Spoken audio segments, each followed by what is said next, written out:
Bismillahirrahmanirrahim. Alhamdulillahi rabbil alamin.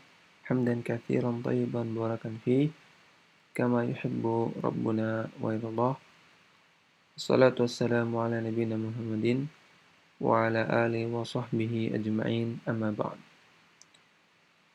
Kajian kitab Dhawabit Muhimmah li Husni Fahmi Sunnah karya Syekh Anis Thahir Al-Andalusi hafizahullahu ta'ala. Setelah Syekh Anis Thahir membawakan satu contoh yang menunjukkan bahwa hadis-hadis sahih tidak akan bertentangan dengan Al-Quran, dan yang bertentangan dengan Al-Quran itu adalah hadis-hadis yang lemah atau palsu. Sekarang beliau membawakan contoh yang kedua. Wa mithalun akhar hadithu syawiruhunna wa khalifuhunna. Contoh yang lain adalah hadis syawiruhunna, bermusyawarahlah dengan mereka, yaitu para wanita atau para istri. Wa khalifuhunna, lalu selisihilah mereka atau ingkarilah hasil musyawarah tersebut. Luar biasa.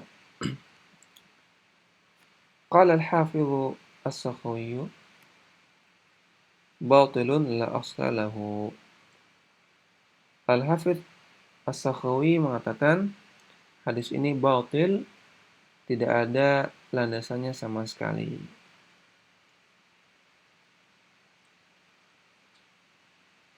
Li'annahu mukhalifun liqaulillahi ta'ala fa in arada fisalan an taradin minhuma wa tashawurin fala junaha 'alaihima. Karena hadis tersebut bertentangan dengan firman Allah Ta'ala, dan fa in arada fisalan, jika engkau menginginkan untuk fisalan, atau fa in arada fisalan, jika mereka berdua, yaitu suami dan istri, menginginkan fisalan. Fisalan di sini maksudnya adalah menyapih. Antaradin minhuma, atas keridhaan keduanya, wa tasyawurin, dan atas hasil musyawarah, fala junaha 'alaihima, maka tidak mengapa bagi keduanya. Fisalan maknaha fitaman. Fisalan di sini maknanya adalah menyapih.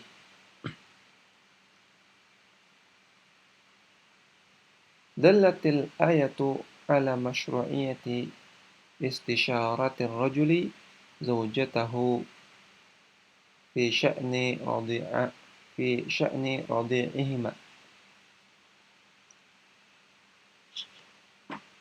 Ayat ini menjelaskan tentang disyariatkannya seorang laki-laki mengajak musyawarah istrinya dalam masalah penyusuan. Wa anna lahu ayyattafiqa maha 'ala al-fitami ba'da hadha at-tashawuri.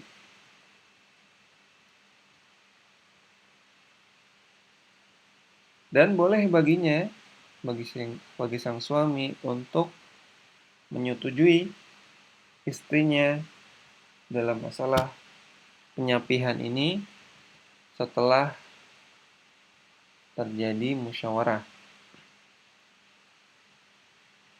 Wa dallal hadithul wahyu ala adamil i'tidadi bi ra'yil mar'ati ba'da istisyaratiha mutlaqan. Sedangkan hadis yang wahyu yang samar tersebut, hadis yang meragukan tersebut, mendalili atau menunjukkan tidak bolehnya menganggap pendapat dari istri setelah melakukan musyawarah secara mutlak. Pendapat istri tidak boleh dianggap sama sekali menurut hadis tersebut. Wa idza ikhtalafat fuhumul ulama fil istinbati minas sunnati fa'awlaha bitaqdimi wa tarjihi ma ayyadahu kitabullahi tabaraka wa ta'ala.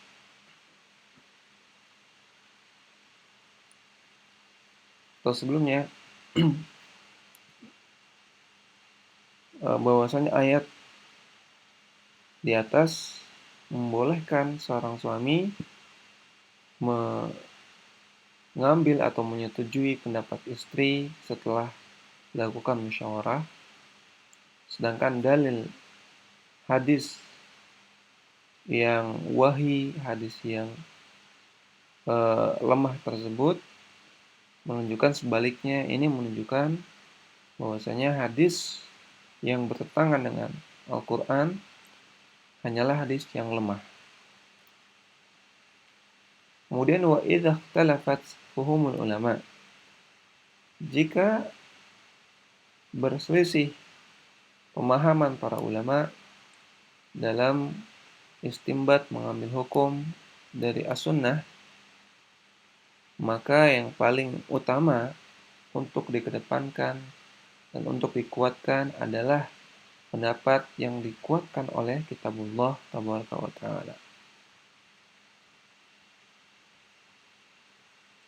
Contohnya, falaqad ikhtalafa al-fuqaha'u fi zakatil khariji minal ardi. Para ulama berbeda pendapat, para fuqaha berbeda pendapat tentang masalah zakat kharij minal ard. Ya, hasil pangan dari hasil perkebunan atau pertanian, ya, dari tanah, yaitu yang ditanam di tanah. Minal fawakihi wal hamrawati wal qatni wal qasbi, yaitu buah-buahan, sayur-sayuran, katun, dan juga tebu. Ai min ghairi al-asnafil arba'ati allati tukalu minal qamhi wasya'iri wa ma syabaha dzalika, yaitu yang selain 4 golongan makanan yang tukal, yang biasanya ditimbang beratnya, minal qamhi yaitu gandum, wasyairi yaitu barley, wa ma syabaha dzalika dan yang semisalnya. Fadzhabal a'immatul ats-tsalatsatu bi khilafi Abi Hanifah ila adami wujubiz zakati.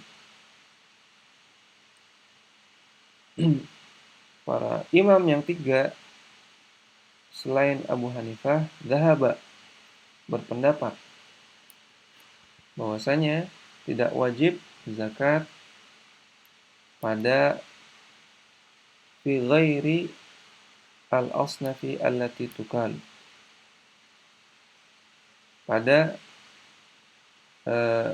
yang selain dari 4 golongan tadi yang ditimbang.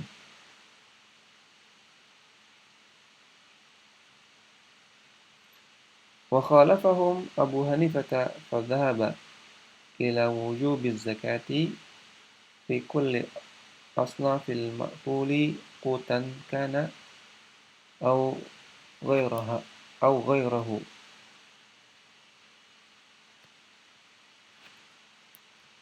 Namun Abu Hanifah menyelisihi mereka Beliau berpendapat bahwa wajibnya zakat dalam setiap asnaf, setiap jenis al-ma'kul, ya, makanan, kutan, baik itu makanan pokok ataupun bukan, yaitu hasil-hasil bumi tersebut,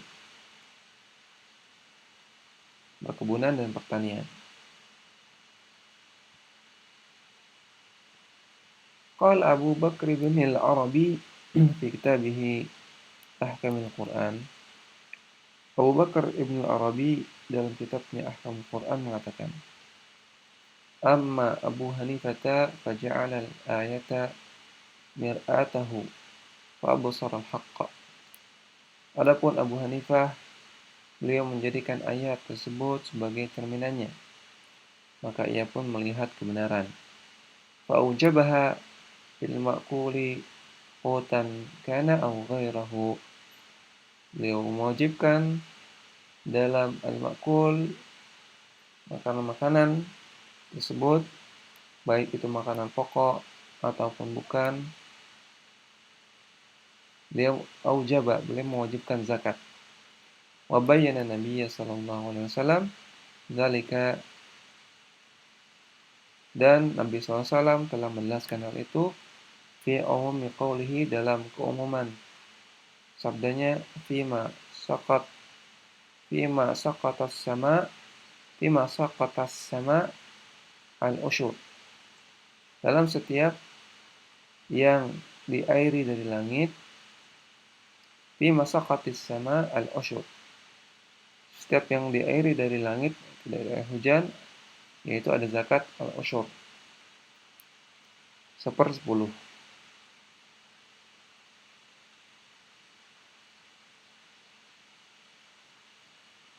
Wa yaqsudu Ibnul Arabi rahimahullahu bil ayati qala Allah tabaraka wa ta'ala. Dan Ibnul Arabi rahimahullah memaksudkan ayat yang dia katakan tersebut, yaitu firman Allah tabaraka wa ta'ala, wa huwa alladhi ansha'a jannatin ma'rusyatin wa ghaira ma'rusyatin. Dan dialah Allah yang menumbuhkan kebun-kebun yang ma'rusyat, yang berjulur-julur, wa ghaira ma'rusyat, dan juga yang tidak berjulur-julur, wan nakhla waz zar'a mukhtalifan, dan nakhl, pohon kurma, dan zara', ya, pohon-pohonan tumbuh-tumbuhan, mukhtalifan ukuluhu, yang berbeda-beda makanannya, menghasilkan makanan yang berbeda, wa zaituna wa rumana, dan juga menghasilkan buah zaitun dan juga rumman, yaitu delima, mutasyabihan wa ghaira mutasyabihin, yang saling menyerupai dan juga tidak saling menyerupai. Kulu min thamarihi idza athmara, makanlah dari buah-buahannya jika sudah berbuah.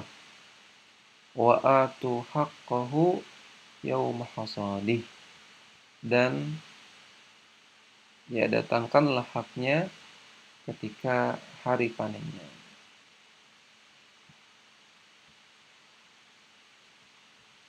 Ayat ini menunjukkan bahwasanya semua hasil perkebunan dan pertanian itu terkena zakat. Demikian yang kita baca pada kesempatan kali ini. Wassallallahu ala nabiyina Muhammadin wa ala alihi wasallam.